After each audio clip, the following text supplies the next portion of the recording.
Following Tuesday's disastrous midterm elections, where Democrats overperformed in many key races that prevented the coming red wave, or the prognosticated red wave, which turned more into a little bit of a puddle, maybe a drip here and there. Well, anyway, after that, Republicans decided to point some fingers, and mainly those fingers are at Donald Trump. So there's a reason for that. Many of his hand-picked candidates suffered embarrassing losses. For example, Dr. Oz got steamrolled by John Fetterman. Doug Mastriano lost to Josh Shapiro. Kari Lake and Blake Masters currently are hanging on by a thread. They're losing in Arizona. They might be able to pull it out, at least when it comes to Kari Lake, but we don't know. Out of the 36 toss-up races, Trump had made 5 endorsements that went on to lose their elections. Now, that said, the overall night, Republicans actually didn't do terrible. You had J.D. Vance or J.D. Mendel, whatever you want to call him, beating Tim Ryan in Ohio. So that's a definite win for Republicans. You had Abbott that held on to Texas against Beto O'Rourke. You had Florida, of course, which was, if there was a red wave anywhere, it was in Florida. And look, it is very possible that Republicans will still take the House by a couple of seats. And again, the Senate's still kind of up in the air. So overall, when it comes to establishment Republicans, they didn't do badly. But where they did do badly, and by the way, you also have the race in Georgia between Herschel Walker and his opponent, Raphael Warnock, that is going to go to a runoff. So that's going to happen in December. And so we don't know how that race is going to turn out as well, if it's going to benefit Republicans or allow Democrats to keep control of the Senate. So, but mainly, when it comes to most of Trump's picks, they did badly because they were crazy. They were insane. And sanity, in this case, prevailed, at least when it came to stopping this red wave. Now, that said, there was that red wave that I mentioned in Florida, DeSantis crushing Charlie Crist. There was no contest. Marco Rubio, of course, beat Val Demings by a lot, and it's important to note that both of those Democrats were the centrist establishment Democrats. So, for example, Andrew Gillum had actually done way better against Ron DeSantis. Andrew Gillum was a little bit more progressive than Charlie Crist. Charlie Crist is a literal former Republican. So, that said, it is for this reason that his candidates did so badly that the knives are out for Trump, and everybody's praising Ron DeSantis. Ron DeSantis had an incredibly good night. Donald Trump did not. And now, here we have major Republican donors, as well as Rupert Murdoch, who is central to the Republican media machine that has got the knives out. In fact, I want to show you the latest edition. This is today's Murdoch New York Post, okay, which is a Murdoch-owned publication. Oof. Trumpty Dumpty. Yikes. Well, and the online headline for this story, written by John Podhoretz, was, "Here's how Donald Trump sabotaged the Republican midterms." And this is a right-wing publication. He also suggested that the nickname, that Trump be given the nickname Toxic Trump. Why not go with Loser Donald? Oh, wait, no, it's already taken. All right, but here's what he wrote. What Tuesday night's results suggest is that Trump is perhaps the most profound vote repellent in modern American history. The British political figure Oliver Cromwell once said that about other British politicians who had overstayed their welcome and were ruining the country. In the name of God, go, yo, toxic Trump, scram. Get out of here. Get out. You're done, son. You're done. Is he? No, of course not. I'm not going to count him out. But still, here is Murdoch-owned press saying, go, get out. Murdoch's Wall Street Journal also wrote an editorial on Trump's role in the midterms. Here's some quotes from that. Trump is the Republican Party's biggest loser. He has now flopped in 2018, 2020, 2021, and 2022. Trumpy Republican candidates, they write, this is from the editorial board, failed at the ballot box in states that were clearly winnable. This can't be what Mr. Trump was envisioning ahead of his very, very big announcement next week. Since his unlikely victory in 2016 against a widely disliked Hillary Clinton, which was a fluke, by the way, Mr. Trump has had a perfect record of electoral defeat. The GOP was pounded in the 2018 midterms owing to his low approval rating. Mr. Trump himself lost in 2020. He then sabotaged Georgia's 2021 runoffs by blaming party leaders for not somehow overturning his defeat. So, look, those are some very important points here made against Trump. Look, Hillary Clinton, getting back to 2016, and why this was a fluke, Hillary Clinton ran a bad campaign. She did not run a good campaign. Donald Trump ran the outsider campaign in a time where a lot of people were looking for the outsider. And look, she had a trust issue, not just among the general electorate. She had a trust issue among her own voters. 39% of Democrats, according to a Morning Consult poll taken in 2016, did not trust Hillary Clinton. 26% said that she regularly changed positions when it was politically convenient. 25%, these are all Democrats, said Hillary Clinton, yes, she is corrupt. Now, the numbers, again, those are among Democrats. When independents were polled, even worse, and of course, obviously Republicans, not even going to get into those numbers, because why? She's been attacked by Republicans constantly. They had created this entire, basically cottage industry of attacking Hillary Clinton, so that's why I don't really count them. But among Democrats, she was not considered to be the best person to run in that election, especially against someone like Donald Trump.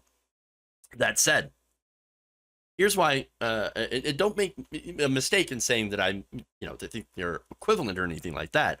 No, the level of corruption for Donald Trump is massive, worlds apart. Donald Trump is historically corrupt. And as much as I didn't like Hillary Clinton, I still don't like Hillary Clinton. You know what? If we can go back to 2016 and do it again, yeah, of course I'd vote for Hillary Clinton over Donald Trump. I'd be mental not to. In my state, again, which is an important state. That said, in 2016, people did not know who Donald Trump was. So I could forgive them for not realizing the disaster that was waiting for them for voting for Trump. And again, you've seen a lot of, Obama to Trump voters come out and say, oh, dear God, what have I done? And look, there's even some notable figures, that are progressive on quite a few issues that are like, yeah, I voted for Trump in 2016 and good God, holy crap, that was a terrible, terrible idea. So, but then if you voted for him in 2020 and in 2016, well then, no, you're useless. You're done. That said, I think a lot of Trump's voters did abandon him. They switched to Biden because Donald Trump massively botched COVID. Massively. And before that, he was a disaster, leading to a blue wave. As I mentioned, in 2018, 2020, Democrats won majorities. And now in 2022, Democrats did something that broke the usual political mold. They overperformed in a midterm, even though they had the party, they are the party that's in the White House. And generally, in midterms, voters kind of get sick of it, right? Of, whatever party is in the White House, and then they vote against them in the midterms. That did not happen in this case. So everyone is expecting Republicans to do very, very well. They ended up actually bungling it because they have a serial bungler. one that does not care about the Republican Party, and one that the Republican Party, at least the politicians, the people in power, and of course the donors, well, they don't care much for him either. In fact, they hate him, secretly hate him, and some not so secretly. Some are much more open about how much they despise Donald Trump. But again, we saw that Donald Trump, most Republicans bent the knee to him. But as they had done that, they've been sitting back and waiting for a chance to find someone, anyone else, so they could toss him overboard. And then, well, almost as if their prayers were answered, here comes Ron DeSantis in Florida. Now, Ron DeSantis is a lot of things.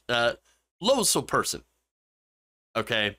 But he's not a serial bungler, at least not in the level of Donald Trump in this case. No, Ron DeSantis does believe in what he's doing. He's definitely fighting the culture wars in Florida. And look, now that he won handily there, while Trump gets hammered for being an epic loser, the Republican establishment is saying, please, please save us, Ron DeSantis. Please save us.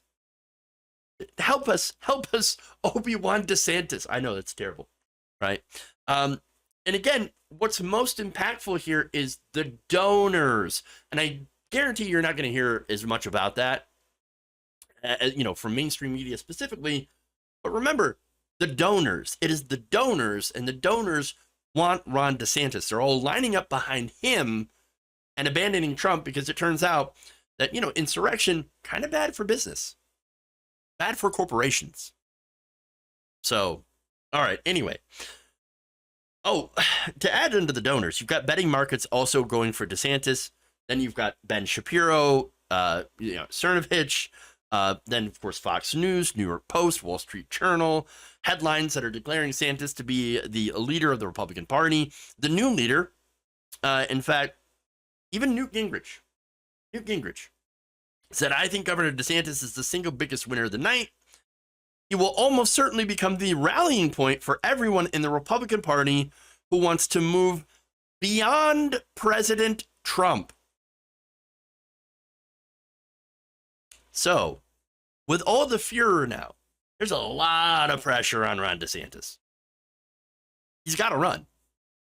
and again, I'm saying this just looking at it from an objective political view. With all this pressure on from the donors, from the media, from Murdoch's empire, they're all looking at Ron DeSantis saying, Ron, what are you waiting for? Do it. Do it. Do it now. Do it. It's like Palpatine. But anyway, if he doesn't run, and by the way, if he doesn't run, if he is too cowardly to do so, which certainly is a possibility, well, then that's what he'll be remembered for. And he'll never get another shot at the presidency ever. If he's thinking he's going to walk into 2028, be like, yo, Ron DeSantis here. I'm up in this bitch. The entire Republican Party is going to go, no, you didn't have balls to stand up behind against Donald Trump. So we're not interested in cowards. Remember, one thing that Republicans do like is strength. At least imagined strength. You can actually have a pretty good argument about why they're not strong at all. But that's the perception of strength here is something that I think a lot of Republicans saw in Trump. And that, by the way, that's why a lot of Republicans are abandoning Trump now, because he's been whining and crying about the election for 2 years. But that said, do not count out Trump.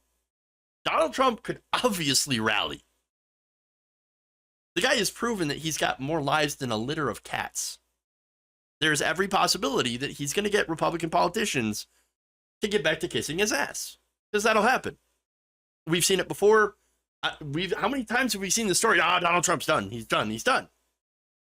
And look, Donald Trump was able to claw his way back, Donkey Kong his way through it, and the reason is simple. Donald Trump still has the Republican voters on his side. We've, DeSantis voters, by the way, in Florida, they were asked by Michael Schur from TYT, who would they, vote for?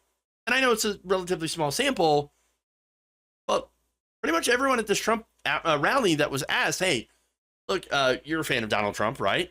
Well, of course. You're a fan of Ron DeSantis? Well, of course. Who would you go for, if they were fighting each other? Well, I'd go for Donald Trump.